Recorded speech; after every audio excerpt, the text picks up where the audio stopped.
Chapter 5 The Secret of Health, Success, and Power. We all remember with what intense delight, as children, we listened to the never-tiring fairy tale. How eagerly we followed the fluctuating fortunes of the good boy or girl, ever protected in the hour of crisis from the evil machinations of the scheming witch, the cruel giant, or the wicked king. And our little hearts never faltered for the fate of the hero or heroine, nor do we doubt their ultimate triumph over all their enemies, for we knew that the fairies were infallible, and that they would never desert those who had consecrated themselves to the good and the true. And what unspeakable joy pulsated within us when the fairy queen, bringing all her magic to bear at the critical moment, scattered all the darkness and trouble, and granted them the complete satisfaction of all their hopes, and they were happily ever after. With the accumulating years and an ever-increasing intimacy with the so-called realities of life, our beautiful fairy world became obliterated, and its wonderful inhabitants were relegated, in the archives of memory, to the shadowy and unreal. And we thought we were wise and strong in thus leaving forever the land of childish dreams. But as we re-become little children in the wondrous world of wisdom, we shall return again to the inspiring dreams of childhood, and find that they are, after all, realities. The fairy folk, so small and nearly always invisible, yet possessed of an all-conquering and magical power, who bestow upon the good health, wealth, and happiness, along with all the gifts of nature in lavish profusion, start again into reality and become immortalized in the soul realm of him who, by growth in wisdom, has entered into a knowledge of the power of thought and the laws which govern the inner world of being. To him the fairies live again as thought people, thought messengers, thought powers working in harmony with the overruling good. And they who, day by day, endeavor to harmonize their hearts with the heart of the supreme good, do in reality acquire true health, wealth, and happiness. There is no protection to compare with goodness, and by goodness I do not mean a mere outward conformity to the rules of morality. I mean pure thought, noble aspiration, unselfish love, and freedom from vainglory. To dwell continually in good thoughts is to throw around oneself a psychic atmosphere of sweetness and power which leaves its impress upon all who come in contact with it. As the rising sun puts to rout the helpless shadows, so are all the impotent forces of evil put to flight by the searching rays of positive thought, which shine forth from a heart made strong in purity and faith. Where there is sterling faith and uncompromising purity, there is health, there is success, there is power.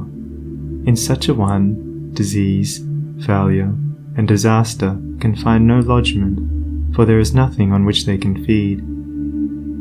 Even physical conditions are largely determined by mental states, and to this truth the scientific world is rapidly being drawn.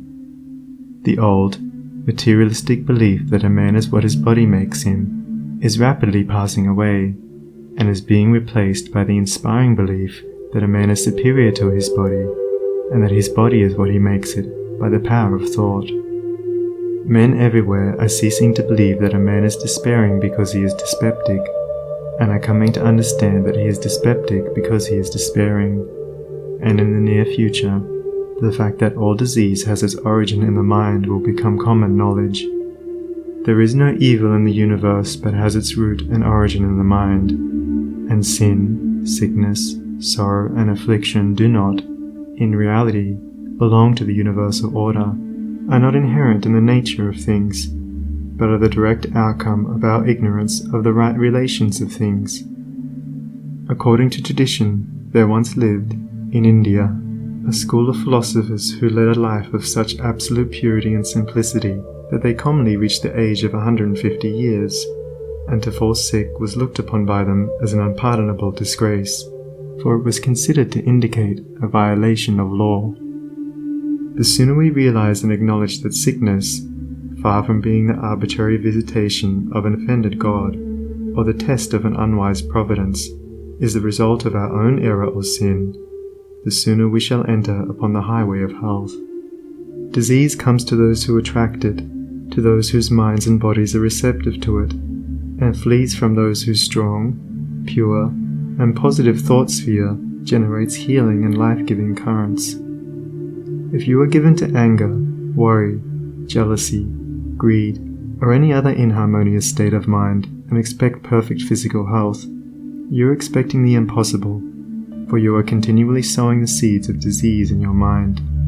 Such conditions of mind are carefully shunned by the wise man, for he knows them to be far more dangerous than a bad drain or an infected house. If you would be free from all physical aches and pains, and would enjoy perfect physical harmony, then put your mind in order and harmonize your thoughts. Think joyful thoughts, think loving thoughts. Let the elixir of goodwill course through your veins, and you'll need no other medicine. Put away your jealousies, your suspicions, your worries, your hatreds, your selfish indulgences, and you'll put away your dyspepsia, your biliousness, your nervousness and aching joints. If you will persist in clinging to these debilitating and demoralizing habits of mind, and do not complain when your body is laid low with sickness. The following story illustrates the close relation that exists between habits of mind and bodily conditions. A certain man was afflicted with a painful disease, and he tried one physician after another, but all to no purpose. He then visited towns which were famous for their curative waters, and after having bathed in them all, his disease was more painful than ever. One night he dreamed that a presence came to him and said, "Brother, hast thou tried all means of cure?" And he replied, "I have tried all." "Nay," said the presence, "come with me, and I will show thee a healing bath which has escaped thy notice." The afflicted man followed, and the presence led him to a clear pool of water, and said, "Plunge thyself in this water, and thou shalt surely recover," and thereupon vanished. The man plunged into the water, and on coming out, lo! His disease had left him, and at the same moment he saw written above the pool the word, "Renounce." Upon waking, the full meaning of his dream flashed across his mind, and looking within he discovered that he had, all along, been a victim to a sinful indulgence, and he vowed that he would renounce it forever. He carried out his vow, and from that day his affliction began to leave him, and in a short time he was completely restored to health. Many people complain that they have broken down through overwork. In the majority of such cases, the breakdown is more frequently the result of foolishly wasted energy. If you would secure health, you must learn to work without friction. To become anxious or excited, or to worry over needless details, is to invite a breakdown. Work, whether of brain or body, is beneficial and health-giving, and the man who can work with a steady and calm persistency, freed from all anxiety and worry, and with his mind utterly oblivious to all but the work he has in hand, will not only accomplish far more than the man who is always hurried and anxious, but he will retain his health, a boon which the other quickly forfeits. True health and true success go together, for they are inseparably intertwined in the thought realm. As mental harmony produces bodily health, so it also leads to a harmonious sequence in the actual working out of one's plans. Order your thoughts and you will order your life. Pour the oil of tranquility upon the turbulent waters of the passions and prejudices, and the tempests of misfortune, howsoever they may threaten, will be powerless to wreck the bark of your soul as it threads its way across the ocean of life.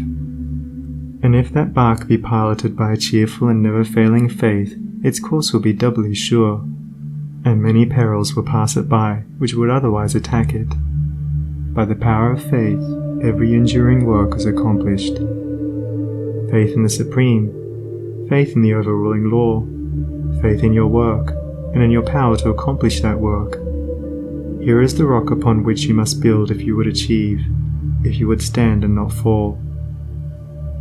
To follow, under all circumstances, the highest promptings within you, to be always true to the divine self, to rely upon the inward light, the inward voice, and to pursue your purpose with a fearless and restful heart, believing that the future will yield unto you the meed of every thought and effort, knowing that the laws of the universe can never fail, and that your own will come back to you with mathematical exactitude. This is faith, and the living of faith. By the power of such a faith, the dark waters of uncertainty are divided, every mountain of difficulty crumbles away, and the believing soul passes on unharmed. Strive, O reader, to acquire, above everything, the priceless possession of this dauntless faith, for it is the talisman of happiness, of success, of peace, of power, of all that makes life great and superior to suffering. Build upon such a faith, and you build upon the rock of the eternal, and with the materials of the eternal, and the structure that you erect will never be dissolved, for it will transcend all the accumulations of material luxuries and riches, the end of which is dust. Whether you are hurled into the depths of sorrow, or lifted upon the heights of joy, ever retain your hold upon this faith, ever return to it as your rock of refuge, and keep your feet firmly planted upon its immortal and immovable base. Centered in such a faith, you will become possessed of such a spiritual strength as will shatter, like so many toys of glass, all the forces of evil that are hurled against you, and you will achieve a success such as the mere striver after worldly gain can never know or even dream of. If ye have faith, and doubt not, ye shall not only do this, but if ye shall say unto this mountain, Be thou removed, and be thou cast into the sea, it shall be done. There are those today, men and women tabernacled in flesh and blood, who have realized this faith, who live in it and by it day by day, and who, having put it to the utmost test, have entered into the possession of its glory and peace. Such have sent out the word of command, and the mountains of sorrow and disappointment, of mental weariness and physical pain have passed from them, and have been cast into the sea of oblivion. If you will become possessed of this faith, you will not need to trouble about your success or failure, and success will come. You will not need to become anxious about results, but will work joyfully and peacefully, knowing that right thoughts and right efforts will inevitably bring about right results. I know a lady who has entered into many blissful satisfactions, and recently a friend remarked to her, "Oh, how fortunate you are. You only have to wish for a thing, and it comes to you." And it did, indeed, appear so on the surface, but in reality all the blessedness that has entered into this woman's life is the direct outcome of the inward state of blessedness which she has, throughout life, been cultivating and training toward perfection. Mere wishing brings nothing but disappointment. It is living that tells. The foolish wish and grumble, the wise work and wait. And this woman had worked without and within, but especially within upon heart and soul, and with the invisible hands of the Spirit she had built up, with the precious stones of faith, hope, joy, devotion and love, a fair temple of light, whose glorifying radiance was ever round about her. It beamed in her eye, it shone through her countenance, it vibrated in her voice, and all who came into her presence felt its captivating spell. And as with her, so with you. Your success, your failure, your influence, your whole life you carry about you, for your dominant trends of thought are the determining factors in your destiny. Send forth loving, stainless, and happy thoughts, and blessings will fall into your hands, and your table will be spread with the cloth of peace.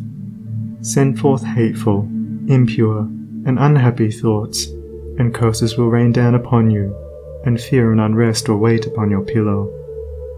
You are the unconditional maker of your fate, be that fate what it may. Every moment you are sending forth from you the influences which make or mar your life. Let your heart grow large and loving and unselfish, and great and lasting will be your influence and success, even though you make little money. Confine it within the narrow limits of self-interest, and even though you become a millionaire, your influence and success at the final reckoning will be found to be utterly insignificant. Cultivate, then, this pure and unselfish spirit, and combine with purity and faith, singleness of purpose, and you are evolving from within the elements, not only of abounding health and enduring success, but of greatness and power. If your present position is distasteful to you, and your heart is not in your work, nevertheless perform your duties with scrupulous diligence, and whilst resting your mind in the idea that the better position and greater opportunities are waiting for you, ever keep an active mental outlook for budding possibilities, so that when the critical moment arrives and the new channel presents itself, you will step into it with your mind fully prepared for the undertaking, and with that intelligence and foresight which is born of mental discipline. Whatever your task may be, concentrate your whole mind upon it. Throw into it all the energy of which you are capable. The faultless completion of small tasks leads inevitably to larger tasks. See to it that you rise by steadily climbing, and you will never fall. And herein lies the secret of true power. Learn, by constant practice, how to husband your resources, and to concentrate them, at any moment, upon a given point. The foolish waste all their mental and spiritual energy in frivolity, foolish chatter, or selfish argument, not to mention wasteful physical excesses. If you would acquire overcoming power, you must cultivate poise and passivity. You must be able to stand alone. All power is associated with immovability.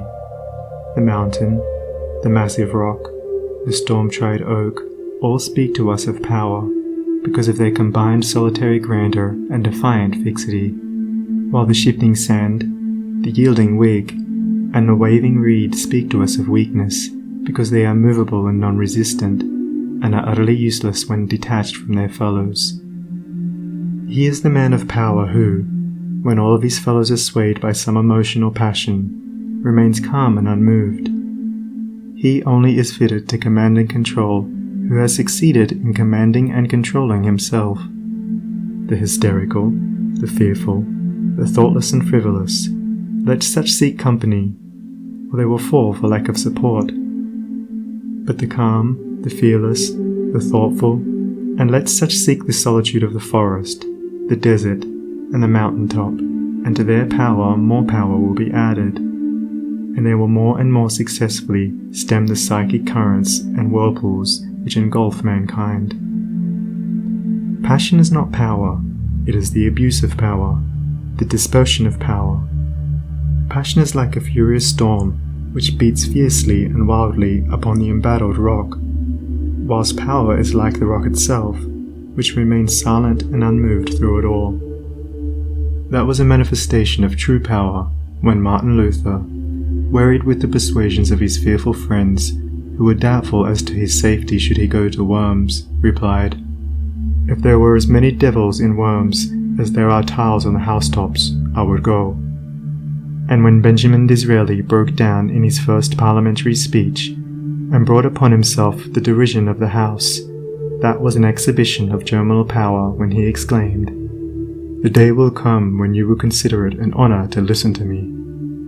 When that young man, whom I knew, passing through continual reverses and misfortunes, was mocked by his friends and told to desist from further effort, and he replied, "The time is not far distant when you will marvel at my good fortune and success," he showed that he was possessed of that silent and irresistible power which is taking him over innumerable difficulties, and crowned his life with success. If you have not this power, you may acquire it by practice, and the beginning of power is likewise the beginning of wisdom.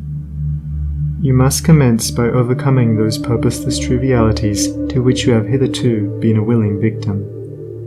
Boisterous and uncontrolled laughter, slander and idle talk, and joking merely to raise a laugh, all these must be put on one side as so much waste of valuable energy. St. Paul never showed his wonderful insight into the hidden laws of human progress to greater advantage than when he warned the Ephesians against foolish talking and jesting which is not convenient.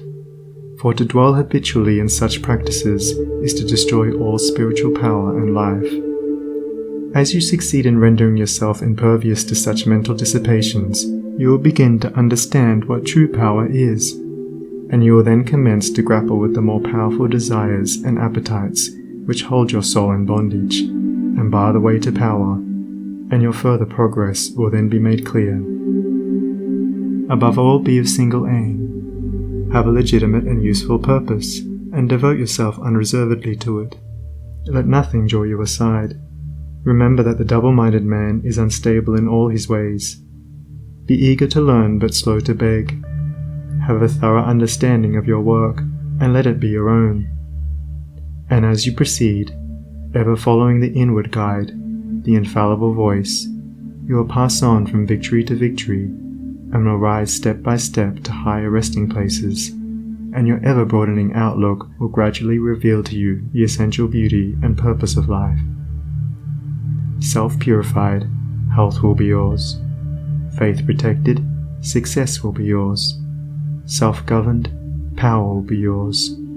And all that you do will prosper, for, ceasing to be a disjointed unit, self-enslaved, you will be in harmony with the great law, working no longer against, but with, the universal life, the eternal good.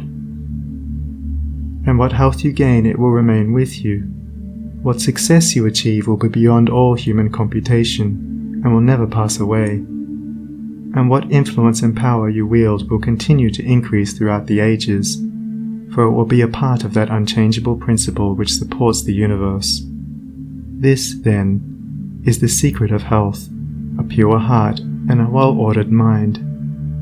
This is the secret of success, an unfaltering faith and a wisely directed purpose, and to rein in, with unfaltering will, the dark steed of desire. This is the secret of power.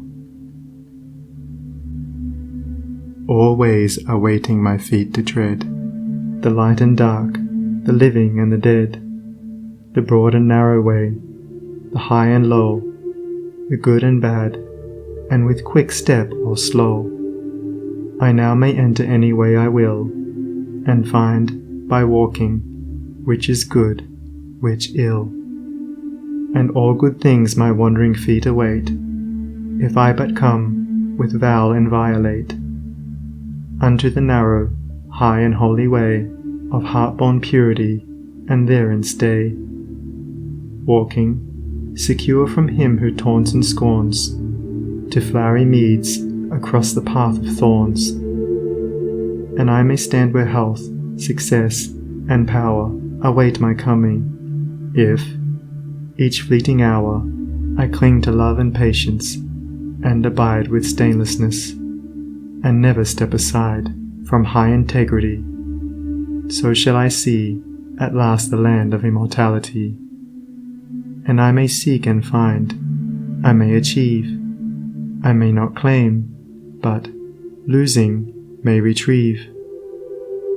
The law bends not for me, but I must bend unto the law, if I would reach the end of my afflictions, if I would restore my soul to light and life, and weep no more.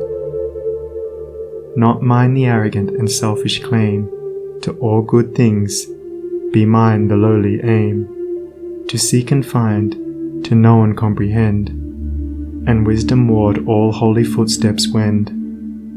Nothing is mine to claim or to command, but all is mine to know and understand. End of chapter 5.